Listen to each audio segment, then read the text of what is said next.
Hello and welcome to a very warm WHO Bulletin. Holy shit, it is 30 degrees outside in London right now. And I'm here with an ice cold Monster Energy. Hello, welcome.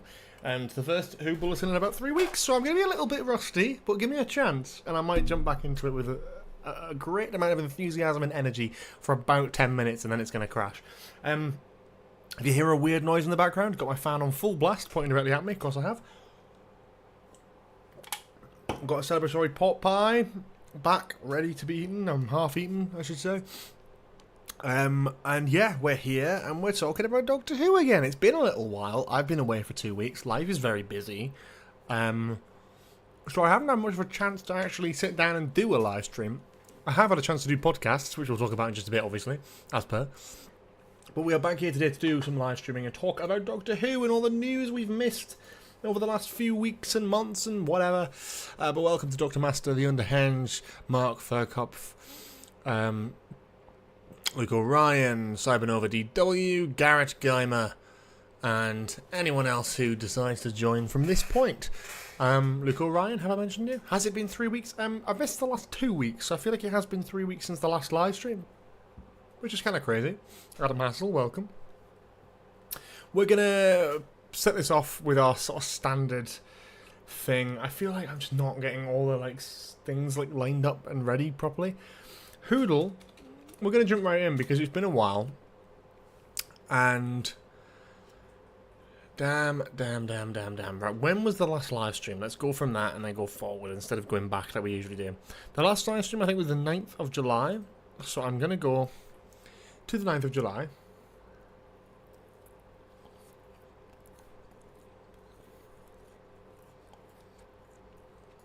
Mm-hmm. 10th of July.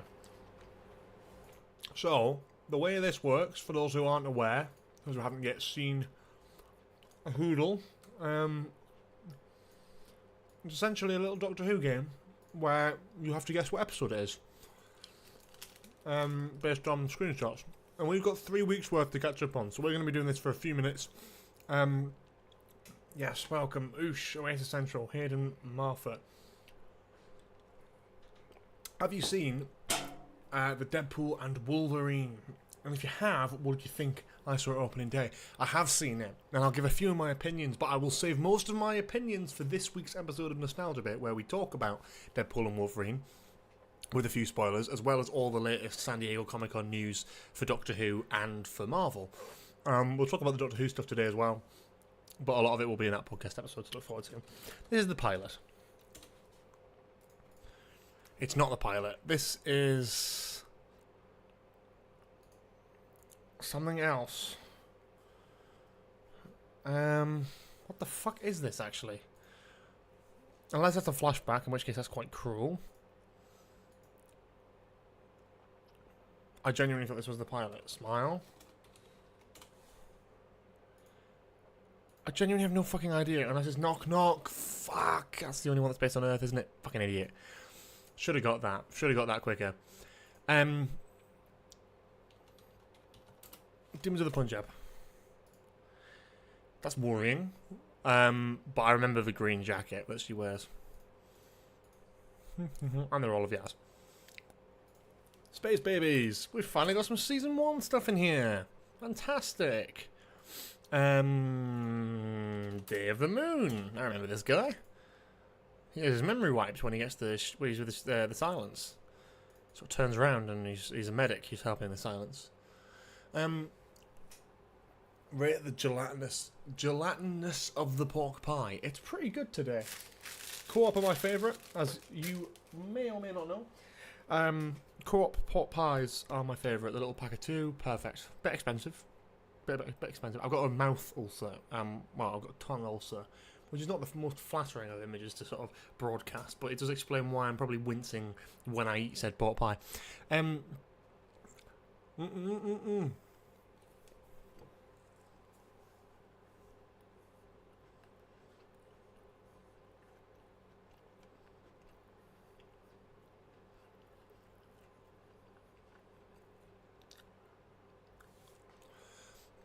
Don't ask why, but I rewatched your 8-hour stream again.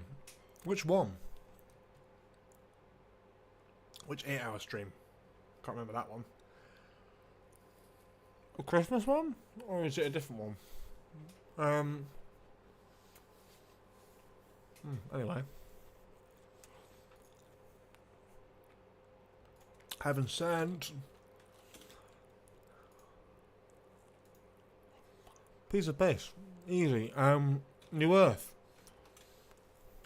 Piece of piss. Easy. I mean, Rose, is it? Could be. Yeah.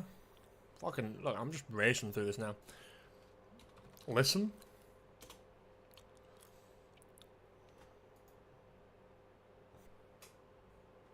Caretaker? It's one of the Earth ones, I think. Yeah.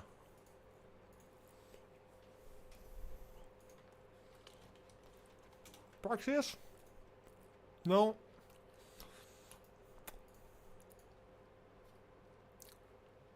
Eve of the Daleks, that's what it's called. I was trying to think for a second what that was.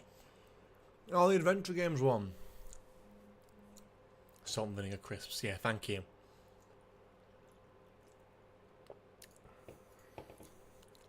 Who can forget? Still on Earth. A million? Why they got... What? Partners in Crime. Why have they got subtitles in that one? Interesting. Blink. Blink! Class. Love that one. Fucking Jesus, shit myself.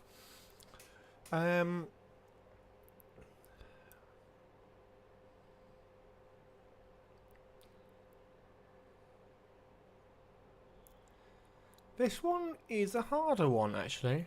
I'm gonna say A Woman Who Fell to Earth. Thinking the church scene at the end. No, not quite. What is that? Self-destruct. Or something. Maybe dinosaurs on a spaceship? Oh, I really have no idea with this one. It's probably Capaldi. It's probably Capaldi.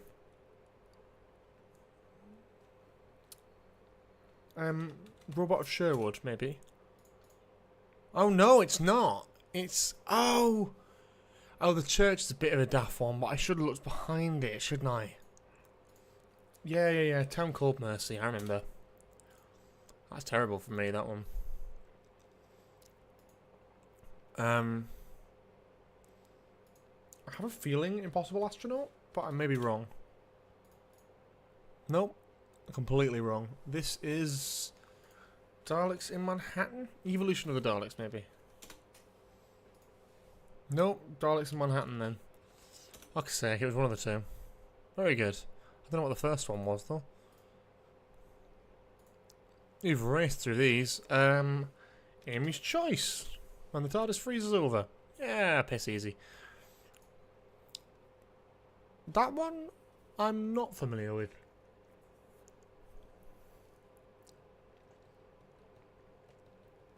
I don't know, actually. Yeah, I think this Town Called Mercy is relatively forgettable, I'd say, but I actually like it when I watch it, so I don't know how that makes any sense. I really don't know. I'm sort of thinking maybe Orphan 55? No. Oh, it's Zygon Invasion. Nope, Zygon Inversion. Well, fucking two-parters, man. Yeah, I've got it eventually. Well done. 26. Timeless Children, baby. That's Gallifrey. That's Series 12 Gallifrey. I recognise that anywhere. I think this is Tooth and Claw. Gorgeous shot, mind. Gorgeous, gorgeous shot. Yeah.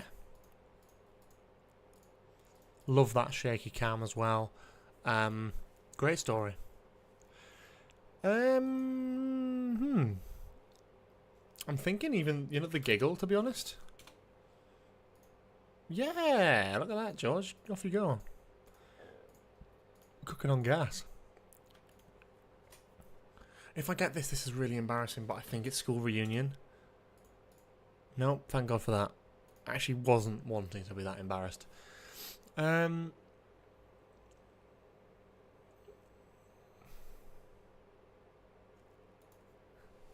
fuck is this gonna be?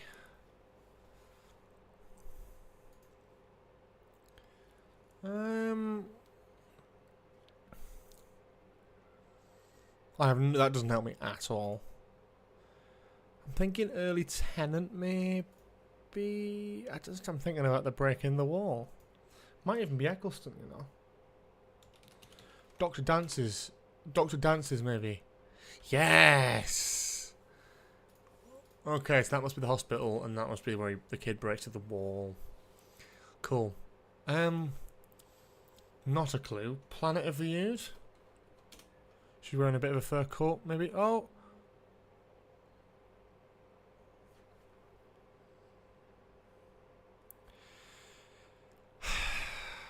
Fuck. I have a feeling Poison Sky. Suntower Stratagem. I always get the two-parters wrong, man. I can never tell which episode it actually is. Well, there we go. We are fully up to date. And I think we got a few of those pretty well done, to be honest. Pretty much a few of those spot on. A few of them less so, but that's understandable, given the circumstance. So today we're going to be talking about all the Doctor Who news we've missed, of course. There hasn't been much in previous weeks, but this past week there has been quite a lot of news, because we've got a lot of news about the spin-off being officially confirmed and giving us a cast, and I think a sort of estimate of when they're going to start shooting. That being said, before we get into all that, I mean, there's also a bunch of other stuff in pop culture with Comic-Con. A lot of people talking about Robert Downey Jr. coming back as like Doctor Doom, coming in as Doctor Doom for Marvel. And there's a bunch of stuff that came from that convention that was a bit bigger than Doctor Who. But this is, I think, some of Doctor Who's best, like, in history, it's probably one of Doctor Who's best examples of, like, show presence at Comic-Con, you know? So I'm very excited about that, because it sort of feels like a bit of a new era for Doctor Who anyway. We're getting that. Before we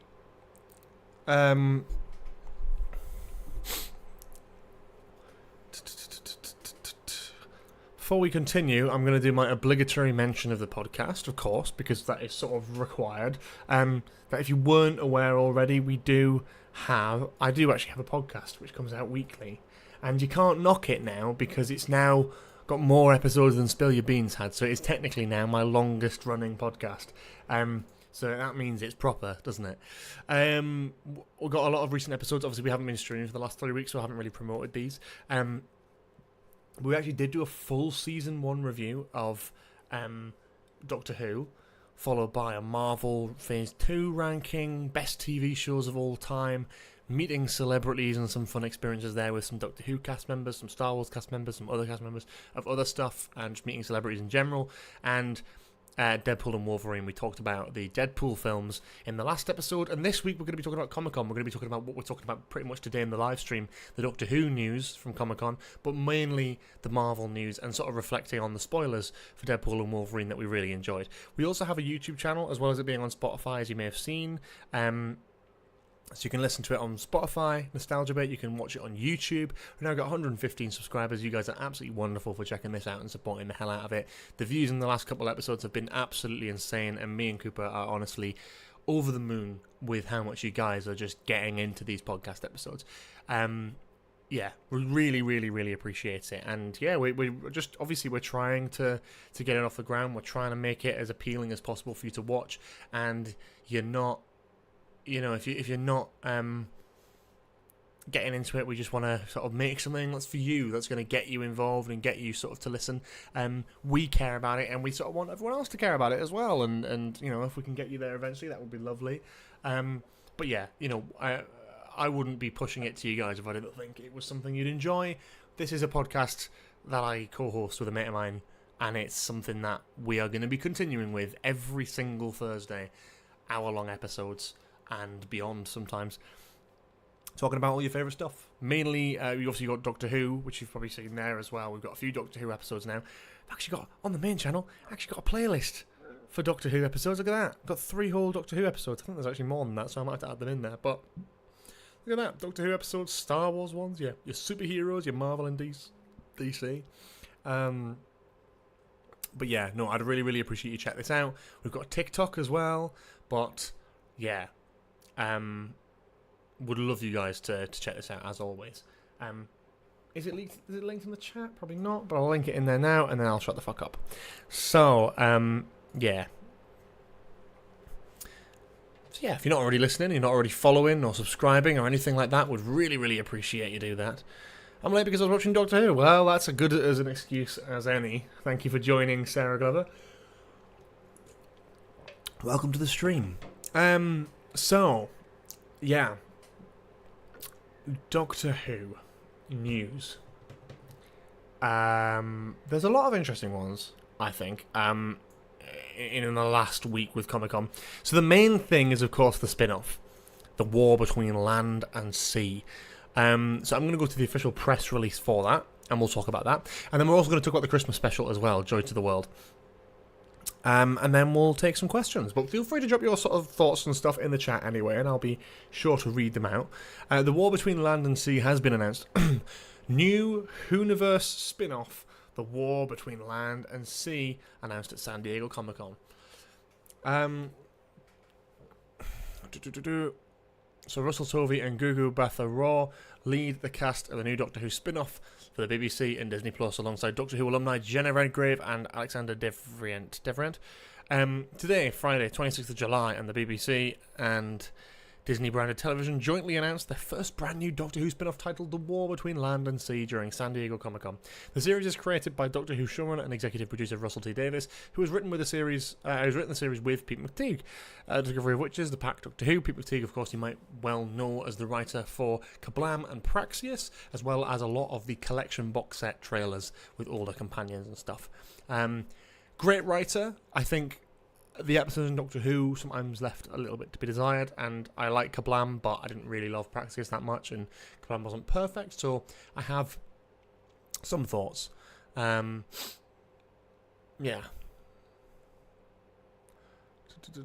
Oh, did David Tennant actually appear at Cooper's school? We didn't look into it, but I need to find that. He obviously has some sort of memory of it, and he obviously has mates who agree with him.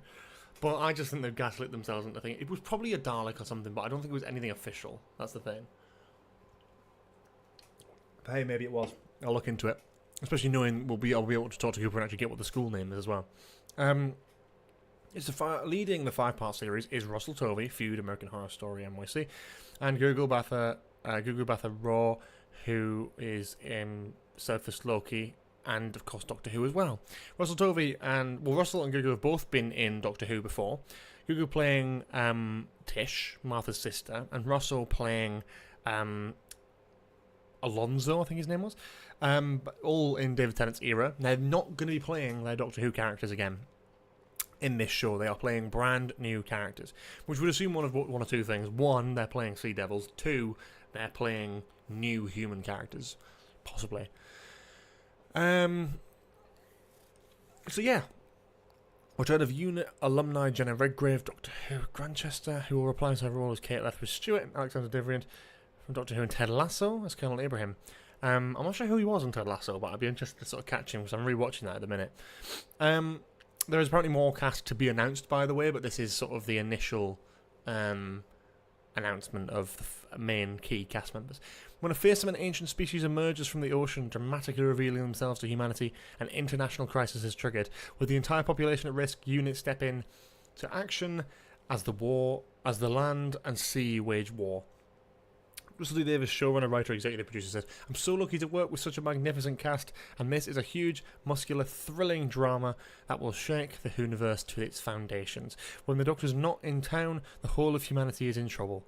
Lindsay Salt, director of drama at BBC, said, "The War Between Land and Sea is another utterly unique and gripping drama from Russell T Davies, and we're delighted to welcome the show to the Whoniverse, featuring a stellar cast with Russell Tovey, Gugu Batha-Raw taking on lead roles, and a brand new epic mini-series will leave audiences on the edge of their seats as they watch Unit take on one of the biggest battles to save humanity. Filming begins next month and will be directed by Dylan Holmes-Williams, director of 2 Season 1 episodes, 73 Yards and Dot and Bubble. And those episodes were brilliantly directed, so I'm very, very excited to see what he's going to bring to this. It wasn't in this, but I think it was in a tweet somewhere that it is going to be a 5-part hour-long episode series. So 5 hour-long episodes, which makes it feel like a sort of limited series. What are my thoughts on this? I know a lot of people had some things about this, and a lot of people, even when it was rumoured, people were like, I'm not sure about them doing a Sea Devil spin-off. I love it. I genuinely love it. It's a Doctor Who sort of Earth invasion story without the Doctor there. That's completely independent from the show, but will probably tie into the next couple seasons maybe. And it's telling a new, unique story. I don't think it's going to be a permanent spin-off called The War Between Land and Sea. It's not going to be like War Between Land and Sea, Season 1, 2, 3, 4 and 5. I think it's going to be this one-off Whoniverse spin-off. I genuinely think that's what it's going to be. If it isn't, then I'll be interested to see what they do with it, but I like the idea that it's an enclosed Silurian Sea Devil story that takes place over 5 episodes, and it is completely independent from the rest of the main show's story or anything like that, but has obviously unit in it. And it'd be great to see Gemma Redgrave in the background as the sort of familiar character from Doctor Who, like a sort of modern day Brigadier, which is really exciting to sort of see, especially sort of dealing with the repercussions of the way the Sea Devils were dealt with her dad, you know, the Brigadier. So that would be really interesting, and I would love to see exactly what they do with that and who these two are actually playing in the show. But of course, if you saw the footage from the Christmas special, you saw a Silurian for the first time in 10 years. The last time we saw a Silurian was in Deep Breath, 2014, Capaldi's first ever episode, and that was Vastra, of course. So we're seeing a Silurian return at Christmas, and then we've got a War Between Land and Sea thing filming now. I wouldn't be surprised if we get a sort of Silurian Sea Devil unit Earth invasion kind of story. But you know what? I'm excited for this. I'm excited to see them start filming it. I'm excited to see a trailer. My only worry, and this is actually quite a minor worry, my worry is they redesign the Sea Devils again. I think we got a really, really good Sea Devil design with Jodie, and I really don't want them to make the Sea Devils feel like what they've done with the Silurians, which is basically just make it like a human with a bit of like a few scales on them. Deep Breath was 10 years ago, that was 2014, so that's scary, I know. But I'm interested. I'm interested about like to see what kind of goes on there and what we kind of do with that. See, that's my worry about the whole modern look thing. I do worry that we'll get Silurian style Sea Devil looks. For me, I don't want that, because I think we're going into the Black Archive here. Great little thing. But I think, like, for me, Silurian designs are good, don't get me wrong, and they work for the modern series, but they're not as good as, like, the classic Silurian designs. Hang on a second. Let me pull up all what I need to.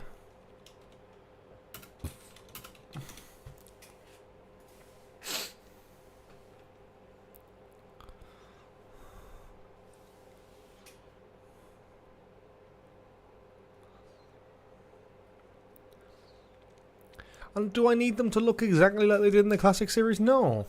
No, they don't have to. But it would be nice to see that, you know. And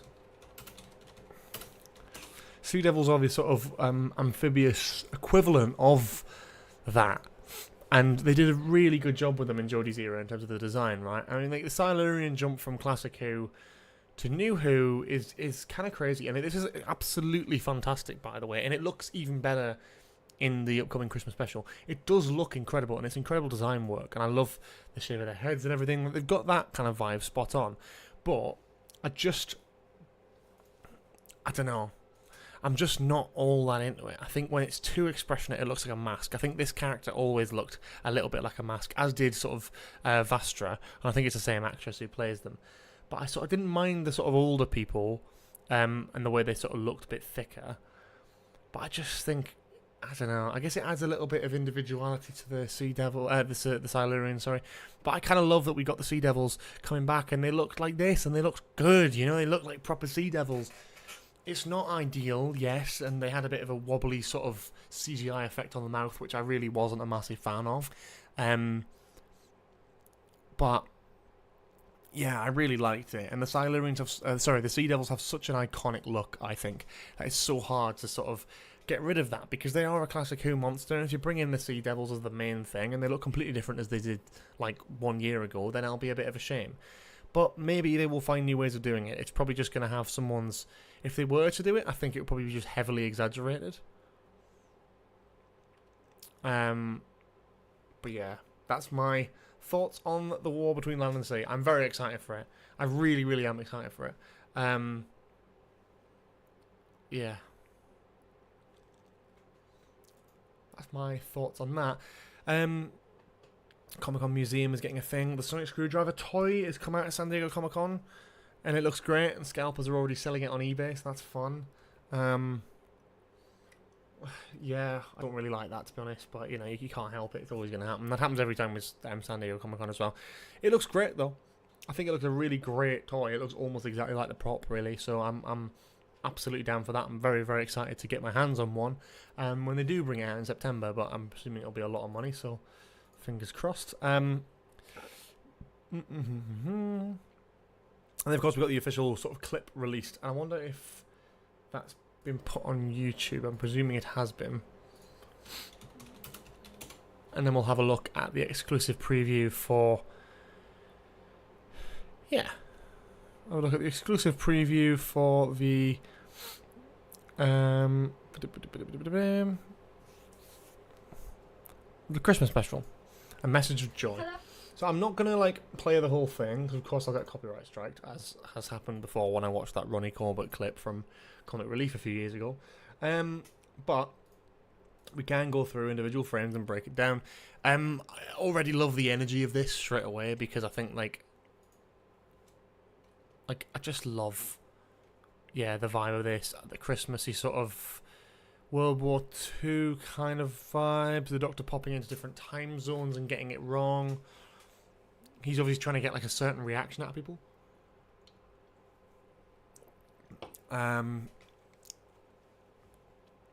It's interesting, this guy talks about a door being locked, so that's like another part of that, I guess. Orient Express, really cool, yeah. Love that. Proper original Orient Express, not the space Orient Express. Some interesting stuff going on there as well. The Doctor popping in with the Tam and Cheese Toasty and a pumpkin latte, which, I'm not being funny, I would 100% take that up. That sounds like a really nice idea. This, again, the budget looks just incredible. Love seeing the big timestamps as well. We've got that very like Chibnall era-esque kind of vibe there. Everest looks great here. You've got a base camp, the Doctor popping out the back with some food, and then we've got a hotel. We get introduced to Joy, who comes in and books a room for herself, clearly been broken up with maybe recently or something along those lines. She makes a joke about being single. And then is basically the most interesting part, because obviously this is going to be our sort of like one-off companion for the Christmas special, more than likely. So then we get out of a sort of side room, which is not the door that they come through. I believe the one that was locked. And the background, as you can see, kind of looks a little bit Alien-esque, maybe Silurian-esque. Maybe they've got a sort of vibe going on here, where it's like some sort of underground transport network. Because I kind of dressed a little bit like a pilot. They've also got a handcuff on. You're very right there. Attached to their briefcase. The Silurian looks about as confused as Joy does. And interestingly, the door is very interestingly designed here, because it doesn't look like a lockable door, but the handle on the other side doesn't seem to pull down and open the door either. So that's interesting. Silurian puts their hands up. So they're a manager of some sorts. Not sure again what this could be, but I'm really interesting. The Silurian design is great here though. There's a little bit more intricacy on like some details here on the side of the face and the design. Still very reminiscent of what we've seen before, a good 10 plus years ago, but I do kind of like they're making them look a little bit more alien. The problem I have with this is I'm kind of getting the Vinvoce vibes from End of Time, especially when used for sort of comedic effect. And then the Doctor comes through the same door that was locked. We see a little bit more of this mysterious wooden door in the background, and this sort of very circular kind of doorway with lights and stuff. I think you're right. I think it is an alien hotel. I don't think it's anything to do with the building that's actually there. I think they probably even say something about the door being locked. He spots a Silurian. He spots someone who isn't a Silurian who looks scared, and then that's the sort of call to action. That'll probably be the pre-credits, and I'm excited about that. I'm kind of interested to see what the So yeah, so ensuite, and then she says, "What's up here?" Oh, it's just that door. There's always a door like that in a hotel room. Funny locked one. They're definitely playing. You know how Moffat writes his scripts. It's giving me very oh shit. Oh shit. Are we good? Knowing how Moffat writes his scripts, it's very much giving me the vibe of, I guess, playing on what we know and what is sort of a part of the everyday world that we don't think anything about, but it's sort of, you make it Doctor Who related, and then it's kind of cool and special and exciting. I just realised I put the chat on screen instead of my other monitor. You know how I mean, where it's like with Blink, it's like, oh, everyday things like statues, it's making them scary. With this, it's taking the concept of those mysterious locked doors in Airbnbs and hotels that are just always locked and you never question it. And they're using that here. And the reason I think that is because in the original 1940s hotel here, you've got trying to work it out.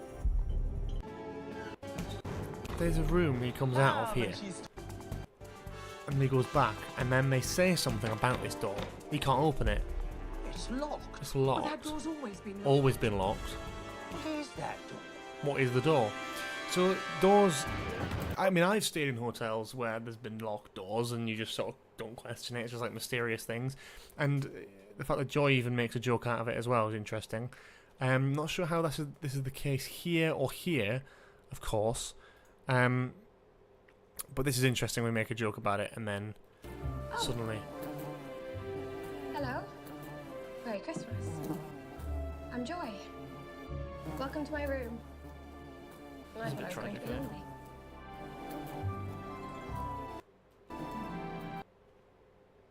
There's a Silurian walking through the locked door. It's giving me sort of door in the corner of your eye vibes. Yeah, but that's my thinking anyway. I don't know 100%, but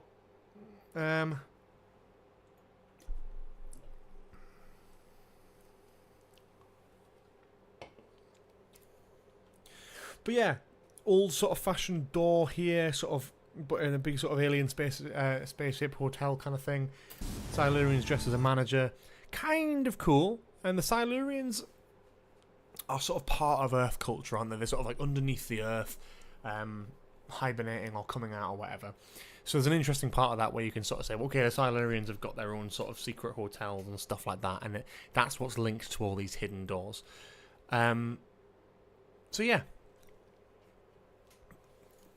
That's my thoughts on that. I really enjoy this little clip. I think it's quite fun. And you know what? I'm impressed. I'm impressed that they gave us a really cool, like, new clip.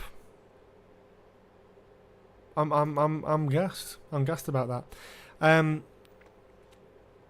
think we've got much else, but we can have a look at the San Diego Comic-Con store, which looked great. Proper photo op in the TARDIS doorway. It just gets people talking about the show, doesn't it? You know. Costumes, great. Sonic Screwdriver on display, great. You can get a pin badge from the store. I would have loved to have been there. Great merchandise as well, all brand new. Yeah, really, really cool, exciting stuff. Yeah, I was game for that. I think it was really good. Yeah, and then we had the whole friendship thing today where they're talking about Star Trek. I don't know what this vibe is where they're crossing over with Star Trek at the minute, but you know, I'm sure my dad would absolutely love that. But yeah, I'm excited for that. I think the Christmas special looks promising. It's a Moffat-penned Christmas special, and it's already got a bit of a goofy sort of jumping around the world kind of vibe.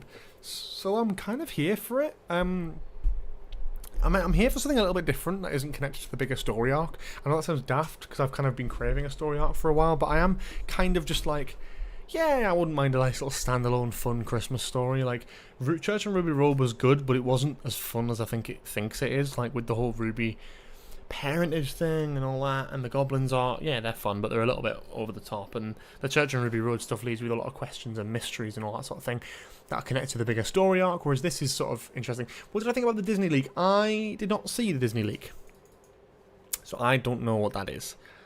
Someone will have to point me in the right direction of that.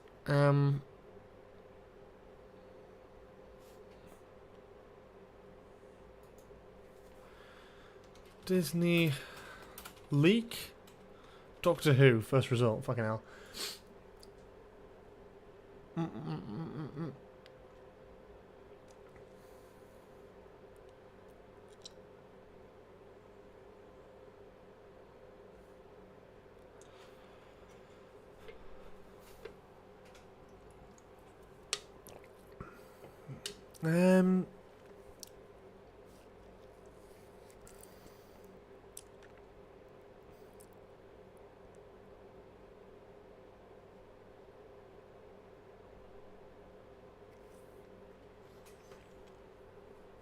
Having doubts.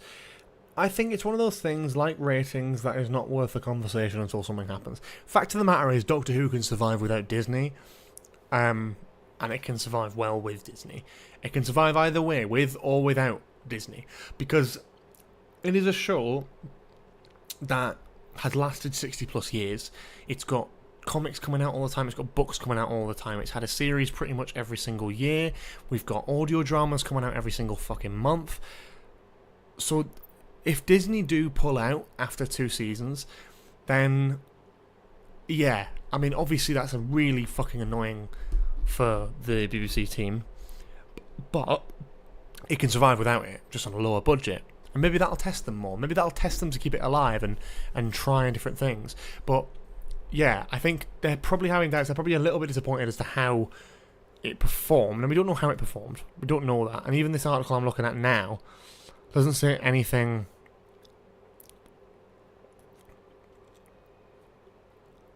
It's just like not. I can't see anything from this PR leak, but it'd be sort of worth having a look at if someone has Disney PR leaks that Doctor Who flops, but it's been deleted.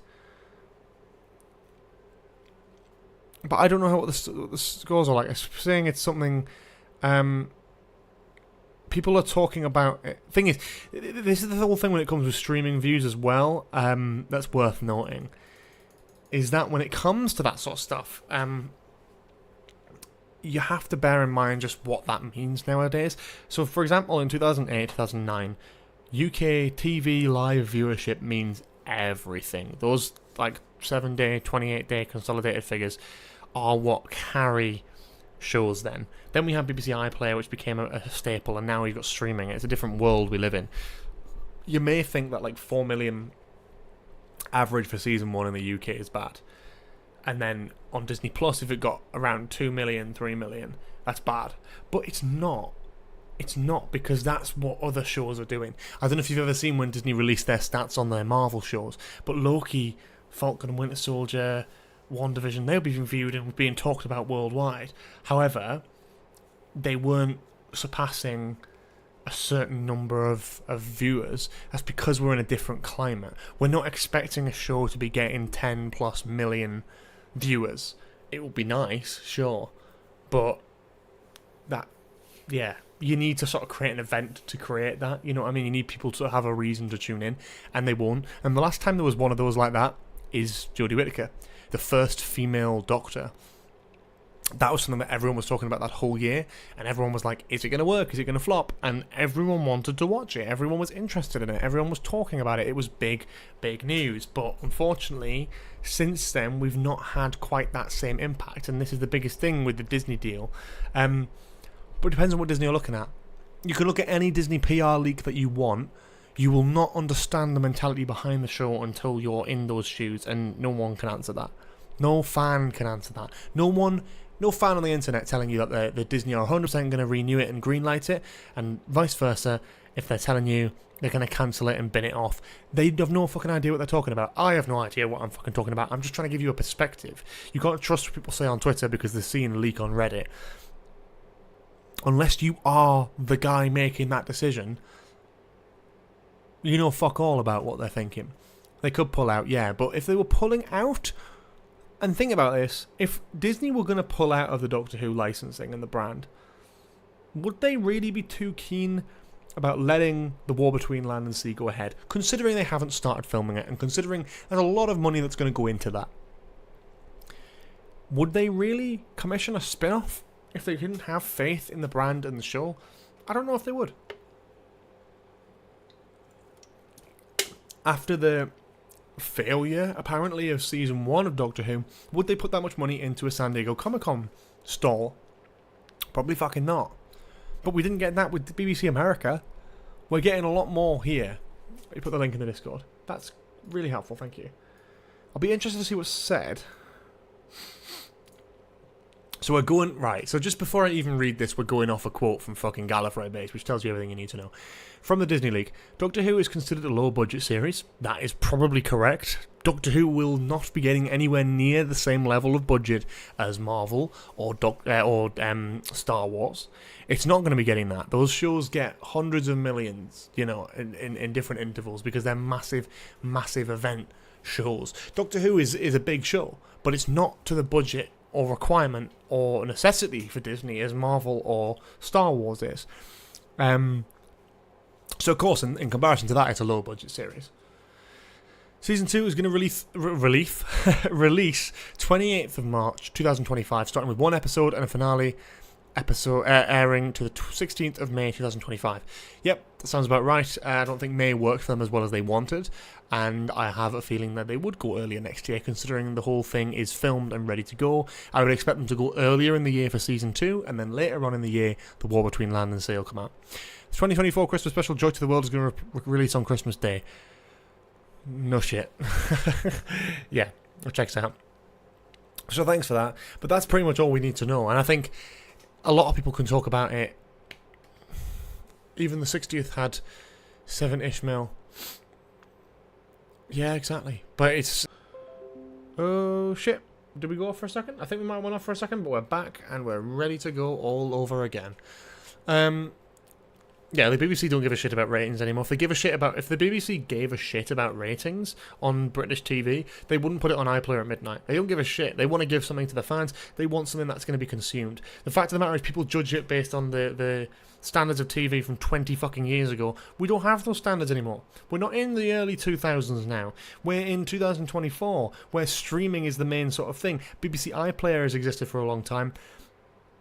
We're not really going to be getting the BBC going, yeah, we really want to hit the viewership things. Over the last few years, yes, because it's still been the norm. But they're trying to bring Doctor Who into the fucking modern day. And to do that, you have to cut ties with a lot of standards that you had in the past. And that includes viewership. Back then, you watched it on the day, it was on catch-up immediately, and there weren't billions of other options. And that was it. Exactly, yeah. Do you think Doctor Who should ever do open casting call for a companion? I think Doctor Who needs to go more experimental in that aspect and mix high-end with completely unknown, fresh new talent. I agree, but I don't think it's about the talent and the person in front of the camera. I think it's about the writing. I think it's all well and good doing an open casting, but if they're going to be playing the same character, who gives a flying fuck? As far as I'm concerned, I don't want a companion from the modern day.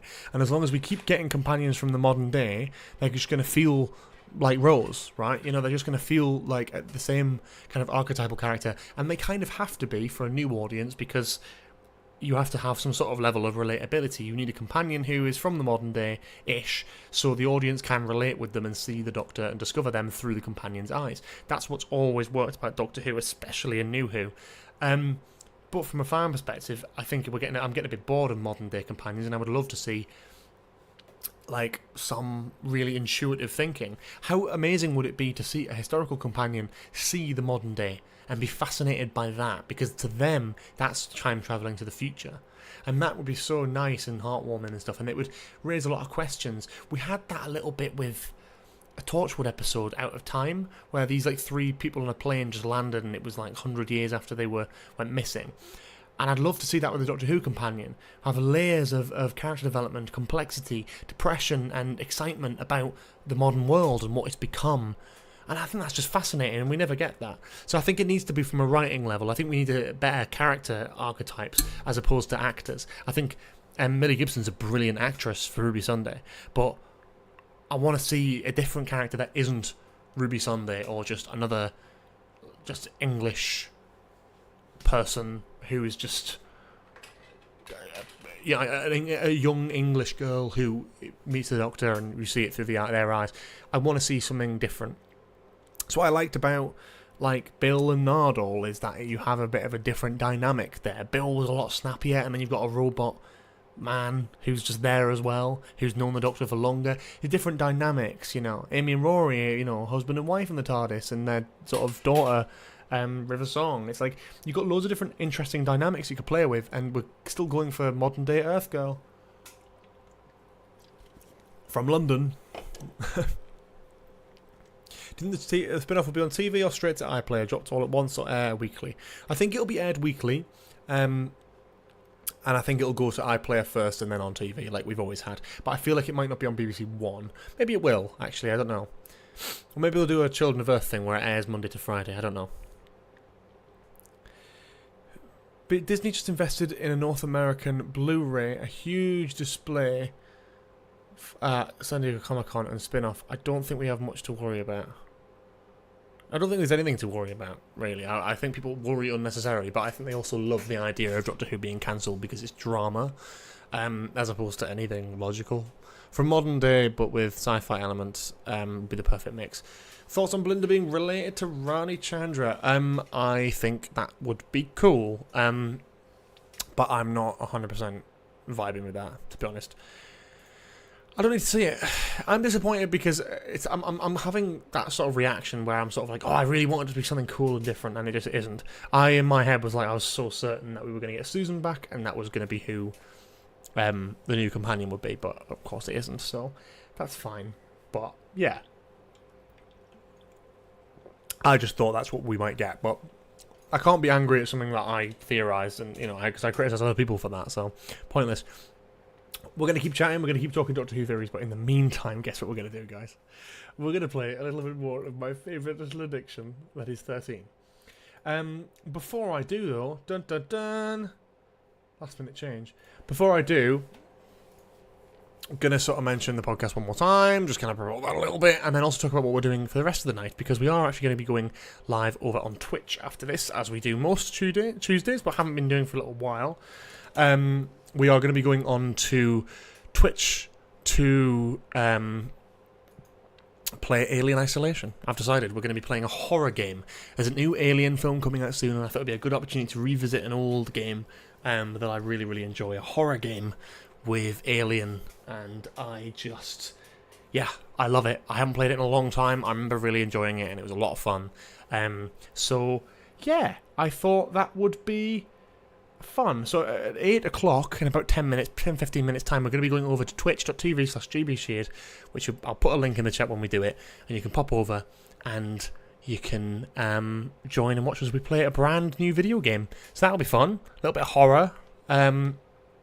And before we do that, Newcastle third kit.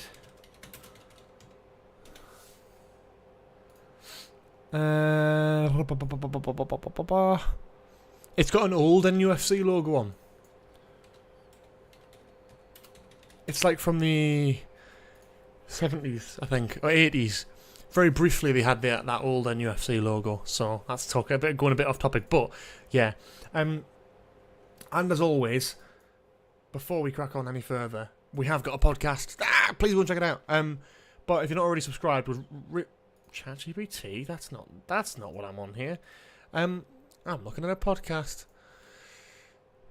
But, yeah, go and check out the YouTube. Go and check out the Spotify. I'll put both the links in chat now. If you're not already following, you're not already subscribed, go and do it. You're missing out. We've got a great thing going here, and we've got some really, really exciting episodes coming very soon.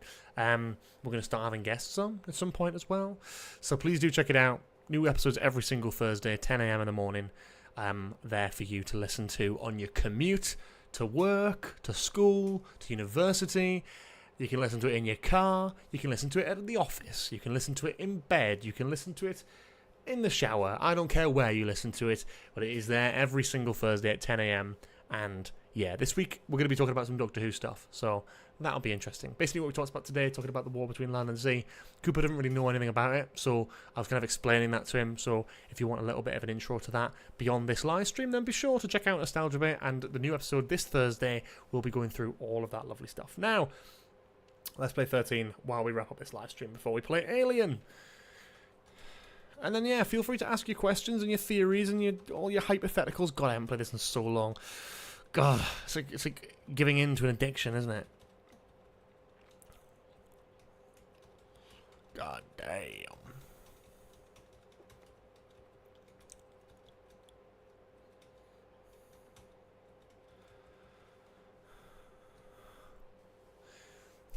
Guests sound exciting. I do need to get back to you about that, by the way. I don't mind saying that because there's not many people watching, and certainly not many people will give a shit. But yeah, I need to. I'll say this on here. I would just message you this, but I'll just sort of say that. I am moving into my first proper house very soon, so I have a lot of planning to do and a lot of stressy stuff. So that's kind of taking over life a little bit at the minute, but soon that will be all sorted and ready to go, and I won't have to worry about that, and we can get on recording. Geordies all have a weakness: procrastinating, accepting their football team is shite. Okay. And who do you support? Because that's going to be a great answer. Look, I'm not going to be one of those ride or die, ultra passionate thing.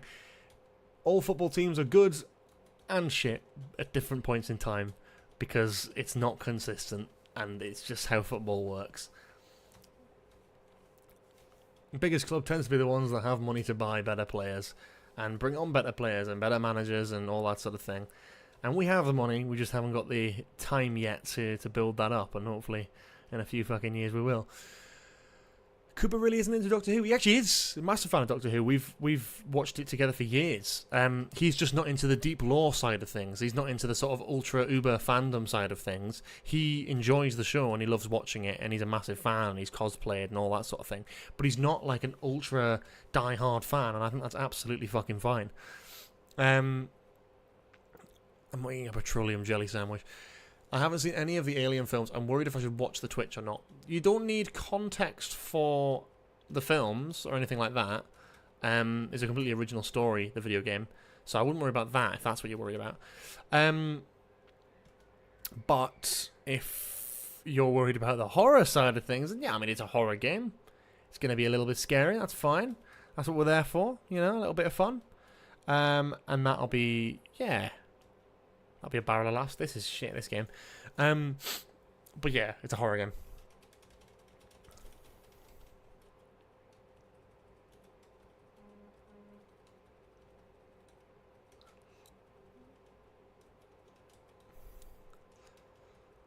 Am I still upset about Cooper choosing Big Bang Theory? Yeah, I fucking well am, I'll tell you that much.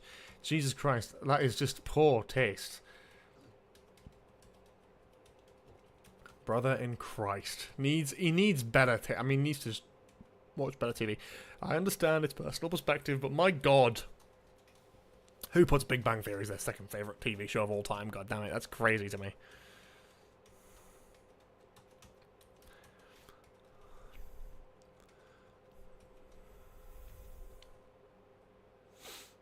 Everyone is getting older. Everyone is slowly dying. That's how the world works. For more deep quotes like that, follow Nostalgia Bit on Spotify. Thing is, though, I've always been a fucking old man. That's the thing. I'm very old. Like, not spiritually. What am I trying to fucking say?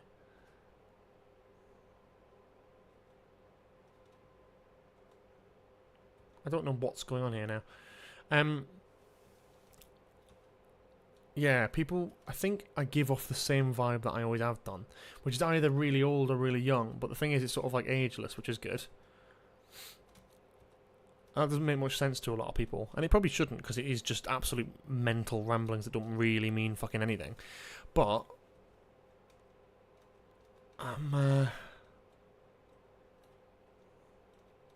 yeah.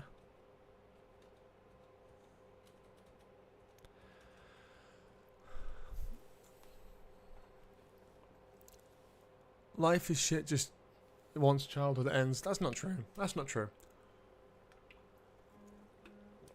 Gotta find things that keep you happy. Do you believe in God? Jesus Christ, that's a fucking deep question. I don't know really how to answer that. Not really, but I'm open to the idea of it, but I don't necessarily believe it because I haven't had concrete evidence. I know that sounds fucking wanky as anything, but the point stands as I don't know, because I'm a person who kind of feels like I need context and like answers to shit. Fuck that game.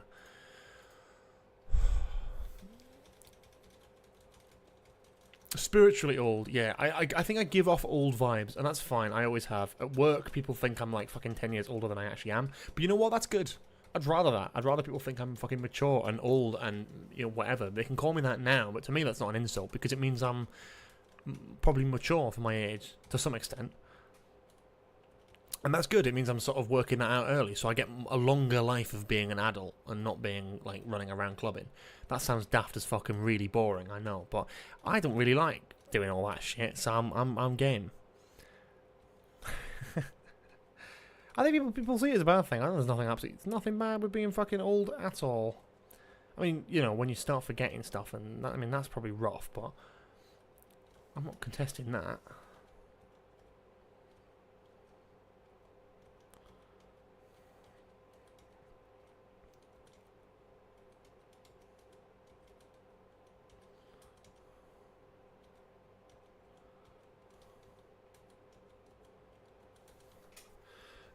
Yeah, it's interesting.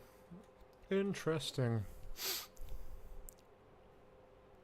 Brooklyn Nine-Nine Community. Well, I've not seen Community. Well, I've heard it's good. But I do also like Brooklyn Nine-Nine because it's just quite silly and very, very referential to other pop culture stuff, and I quite like that myself. But it's not everyone's cup of tea. I know that, and I've tried to watch it since in a few years since I originally watched it when I was a bit younger. I just don't find this as funny. But that's just because my taste in humour is sort of like, I don't know, quite different to that standard American style. And that's fine. That's acceptable.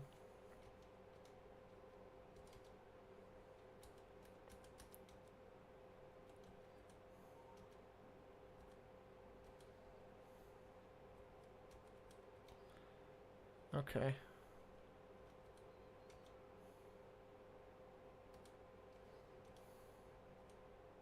Fuck off. Oh.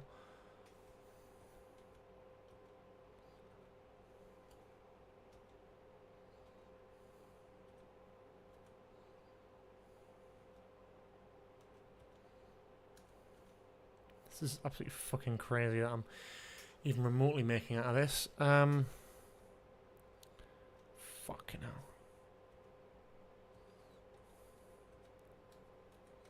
God, I can't believe I did that. Thoughts on Rusty Davis? Is not Russell Davis.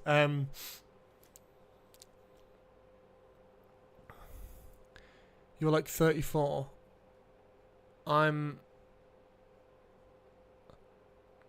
actually 23. I'm 23, but people think I'm a bit older than that, which I don't take as an insult at all. The sort of nervous laughter would imply that I take it as an insult, but I don't. I actually don't.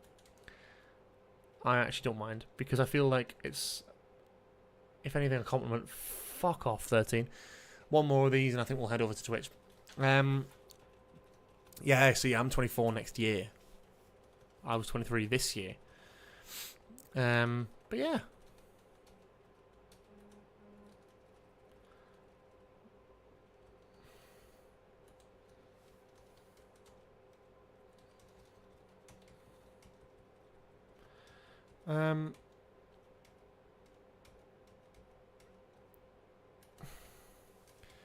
But yeah, I think if you've sort of followed me for a while, you probably have a good inkling just of how many times I've talked about like my first Doctor Who experiences and stuff, like how old I was when like Dalek came out and stuff. Like you sort of can kind of piece it together. Yeah, and I have definitely said how old I am before. No shame here though. Well done for working it out.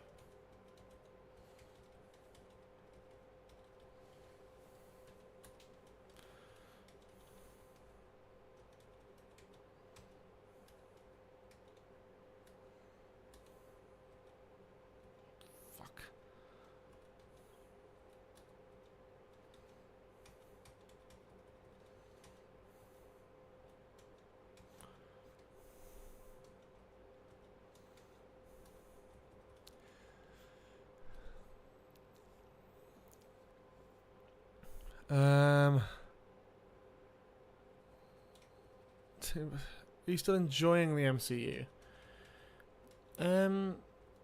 No, I don't watch it anymore. I've kind of given in. I watched Deadpool and Wolverine, and as I say in this week's episode of Nostalgia Bit, we do actually talk about the state of the MCU and our sort of collective opinions on sort of where it's at, as well as, of course, a little mini review of Deadpool and Wolverine. So if you're interested in that, stay tuned for our episode that's coming out this week.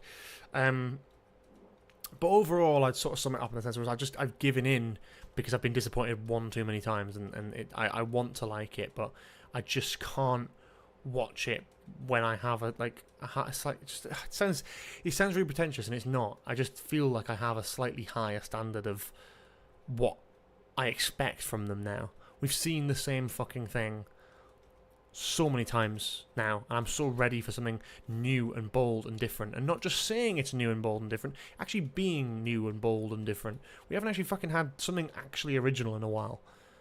And even Deadpool and Wolverine was pretty good, but it's still just got that same sort of feeling. I liked Guardians because that was kind of its own thing, and James Gunn is a fucking great filmmaker, so that doesn't surprise me at all that that was good.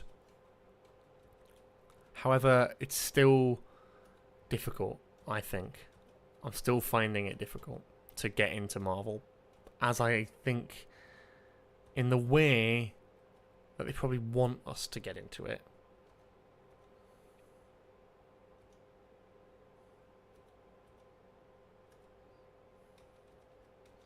They want us to obsess about it. They want us to get into the cameos and the references and stuff.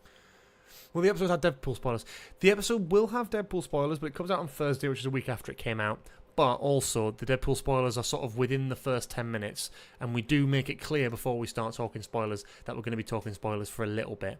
So just bear that in mind. You can still watch it, and you can just skip the bit where we talk about spoilers. We've made that relatively clear because we know not everyone gets a chance to see it in the first week, and that's fine.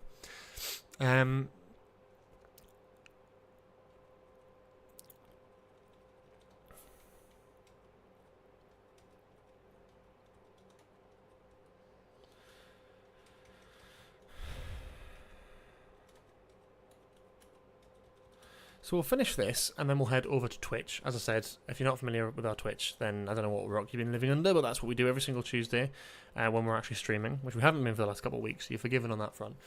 But, yeah, we're going to be playing a brand new game today, so if you've not been on the Twitch before, and you're not really sure whether it's your cup of tea, do feel free to come on down and see if it's your kind of thing, because you never know, it might be, you might have a lot of fun, and yeah, I think you might have a lot of fun. So do come on down and have a look and see if it's your kind of thing. Yeah.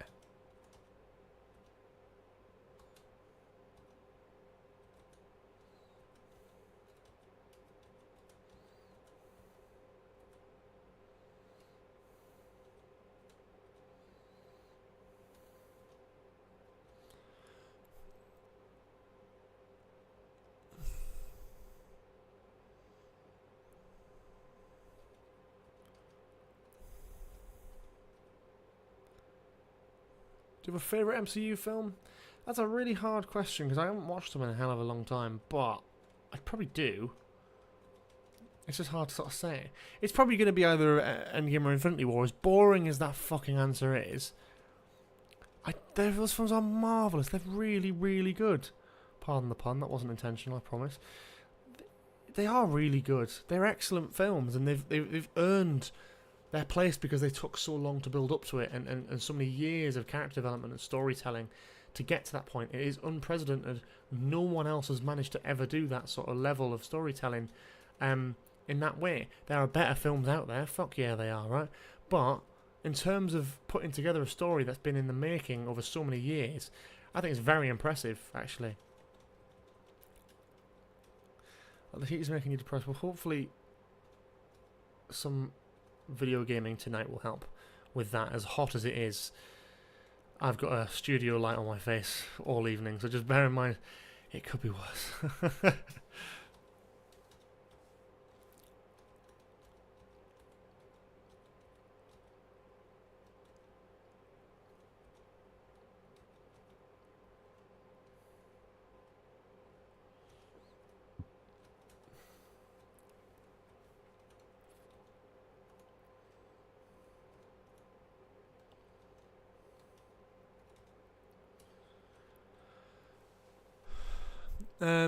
Really good TARDIS Gmods, and it's a very cheap game now. I'm not sure what that's in response to, but yeah, I do love a bit of Gmod. Back in the day, I used to love a lot of Gmod, but I've gone off it in recent years. I think it sort of just gets a bit old. Fun though. I've always preferred Endgame over Infinity War, but my favourite MCU film was Winter Soldier.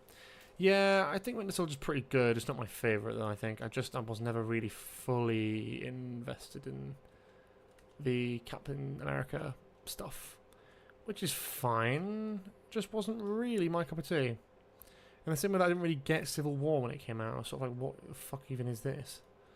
I don't understand why people are like raving about it, but it was good. I just was a bit bored when it came out. Now I love it. Now I think it's a genuinely really good bit of filmmaking, but at the time I was like, no, this is ass, actually.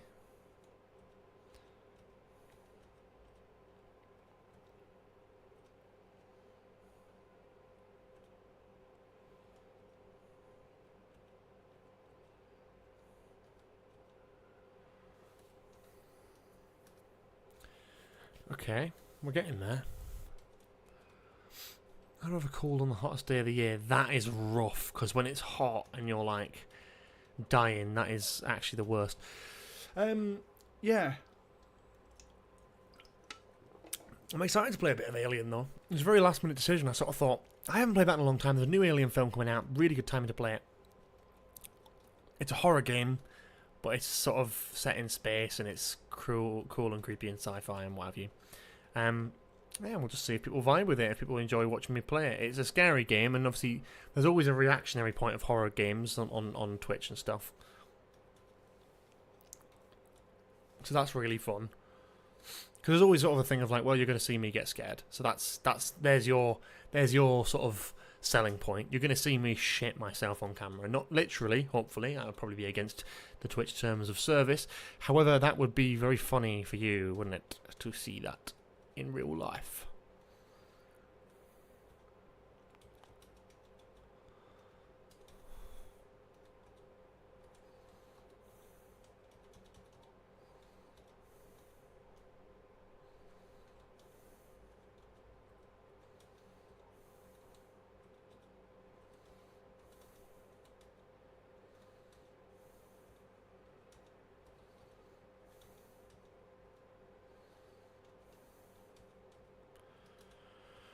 Lovely.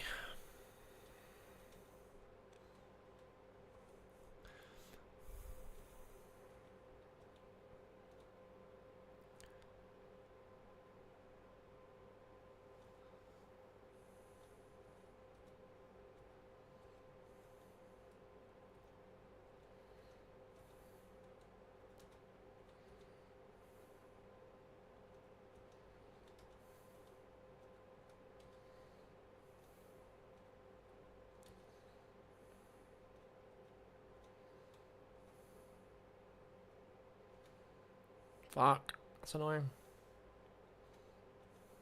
Oh, that's actually worked out perfectly. Holy shit.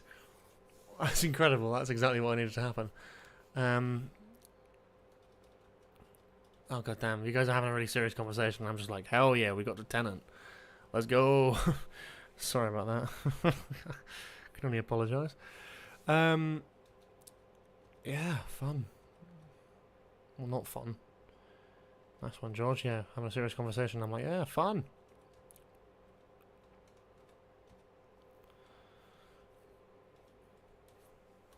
Okay, this is working out quite well.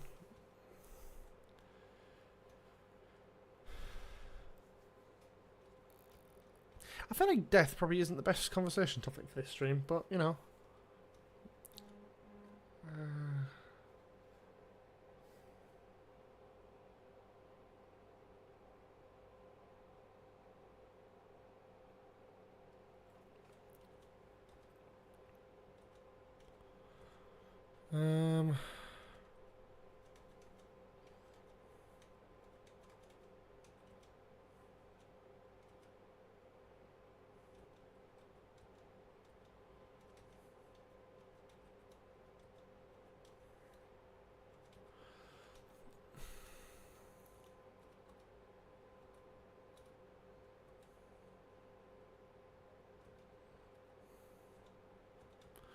It's going alright, this, you know.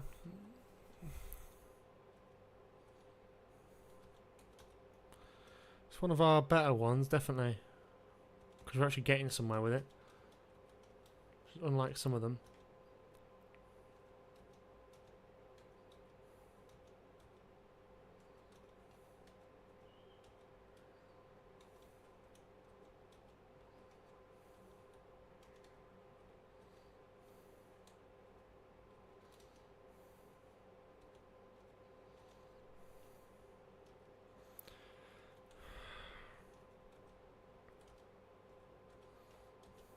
Nice. Nice, nice, nice. We're like 15 minutes over. This round has taken longer than I thought. But we'll be going over to Twitch immediately after this, obviously, as per. So just stay tuned for that. As soon as we're done here. Which shouldn't be too long, I wouldn't have thought. But as soon as we are done here, we'll be heading over to Twitch to play a little bit of Alien Isolation. So if you've been there before, you know the deal, you know it's a good time, it's a lot of fun. Be even better with horror games, I presume, with the fucking noises you guys can play in the background to fucking distract me. So that'll be fun, especially one that relies on listening and hearing.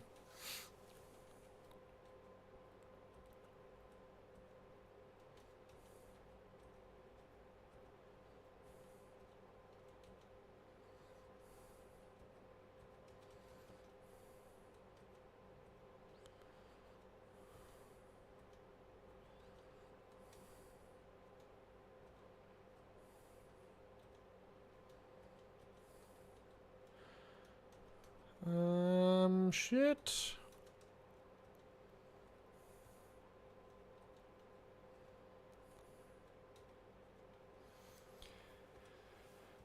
Yeah, look at that. Tennant and Eccleston. Sheesh. But yeah, there's a chance. If you've got any other questions you want to ask or anything like that, throw it my way. Feel free to drop them in the chat. And yeah.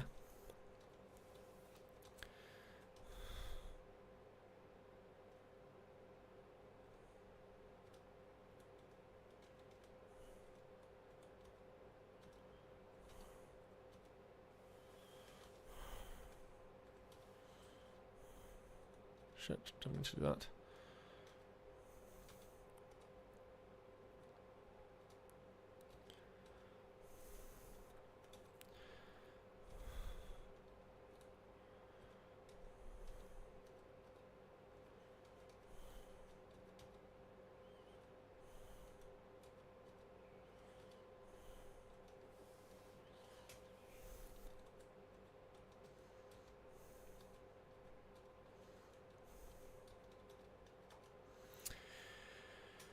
Okay, almost there with this, hopefully. We are getting there, mind.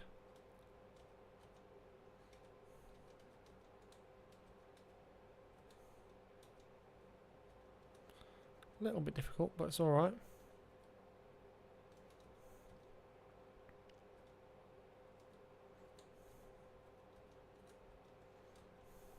Getting a lot of Troutons and a lot of Hartnells where I don't really want them. That's okay. It's just a bit annoying.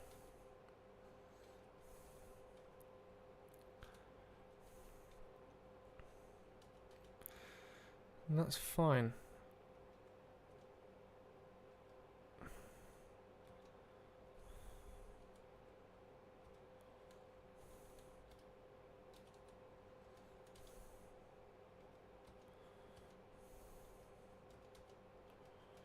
Okay, that's worked out relatively well.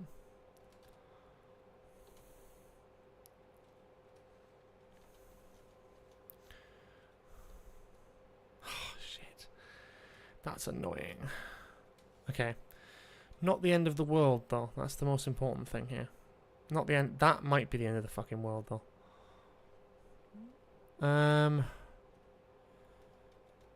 Okay.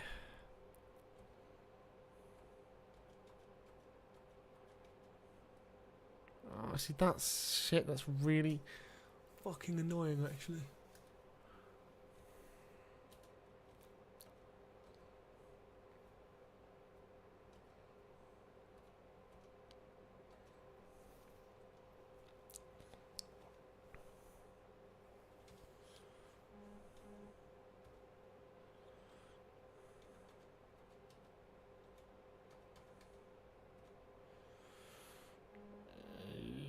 Yep, just need to work out how to go about that. That's fine, I think.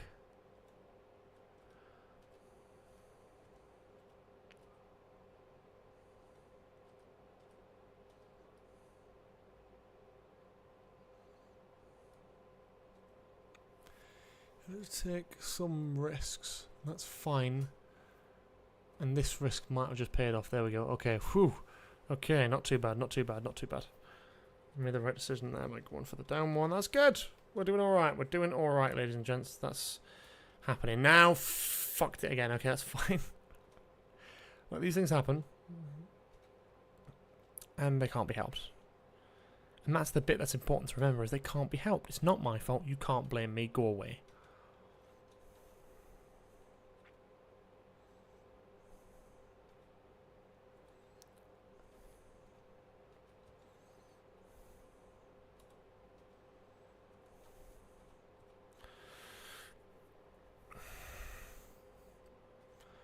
Be better to clear this up a little bit, but I don't know if that actually helped that much.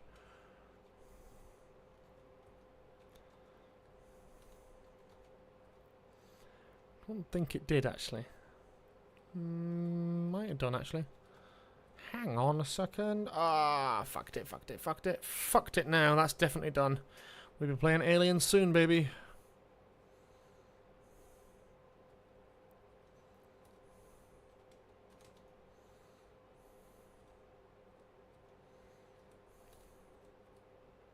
That's game over.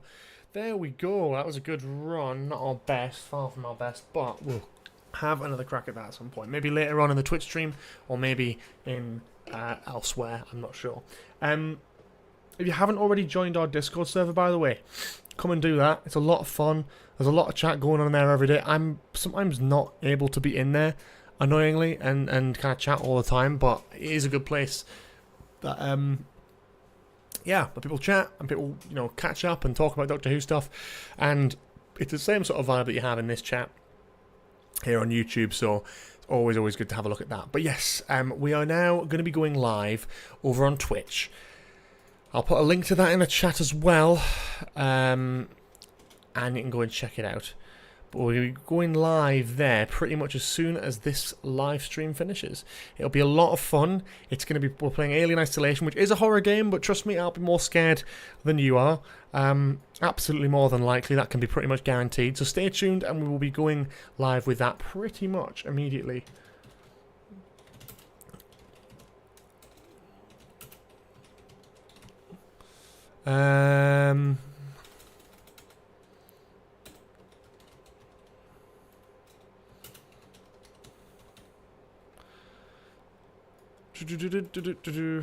Alien Isolation.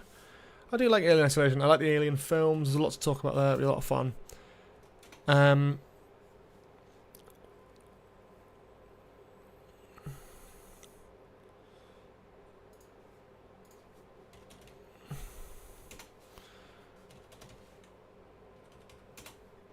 Cool. We'll just set all that up so that's all ready to go. Cool. In the meantime, obviously, once again, tune into Nostalgia Bay every single Thursday when there are new episodes coming out. And yeah, thank you all for watching the Who Bulletin this week. Hopefully we'll be back next week with another live stream on Tuesday evening from 7 PM till 8 PM. Or 8:23 apparently. It's been a long one today. Thank you so much for watching, and yeah, I'll see you over on Twitch pretty much straight away. Use the link in chat, head over there, and we'll be going live pretty much as soon as this one finishes. So